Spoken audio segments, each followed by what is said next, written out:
Voilà, nous sommes de retour à l'aérodrome d'Andrézieux-Bouthéon où se déroule le stage proposé par l'association Les Mirovolants, une association unique au monde. Allez, on embarque. C'est nickel sur l'axe. C'est nickel sur l'axe. Là, on a les vitesses de décollage. Allez, décollage, allez, tire dessus. Allez, tire dessus. Mais nickel, on est en l'air. Aux commandes de l'avion, Eve, 24 ans. Elle est aveugle mais pilote grâce à des signaux sonores et aux instructions orales de son copilote, qui lui est voyant. Doucement, stop, c'est bon. Attends, je vais te le compenser. Lâche le manche, un quart de seconde. Mais avant d'avoir le loisir de piloter, il faut d'abord se familiariser avec l'environnement aéronautique.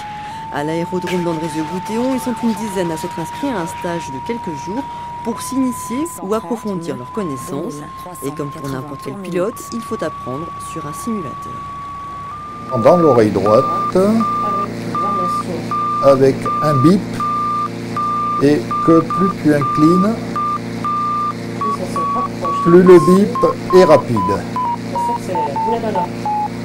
On va sortir. J'ai vraiment mis en pratique ce qu'on appelle la navigation. Donc préparer une navigation, préparer un voyage d'un point A à un point B et retour au point A. Pas faire juste un tour de piste pour s'entraîner, c'est vraiment aller au bout du plaisir, se dire bon allez, je peux partir de là, aller manger ailleurs et revenir, emmenant un copain si on a envie. Pour faire la virée entre copains, il faut maîtriser le vocabulaire et savoir lire une carte, cela afin de visualiser le terrain. Et ici on va voir quelle est la physionomie du terrain, le plan au sol.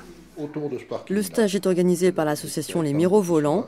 Grâce à l'ambition de ses fondateurs, aveugles et malvoyants peuvent eux aussi se faire plaisir, mais beaucoup de travail en amont pendant 15 ans, car pas question évidemment de piloter à l'aveuglette. Il faut garder de l'humour toujours, et on n'est pas les derniers à en faire. Effectivement, le pilotage, c'est quelque chose de très visuel, et le challenge de notre association était de transformer en tactile et en auditif ce qui est essentiellement visuel pour les pilotes valides.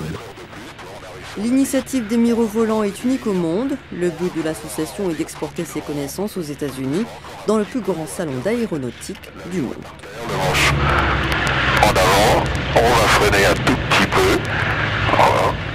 Voilà, on les laisse en plein débriefing. On se retrouve un peu plus tard à suivre la météo. Excellente soirée.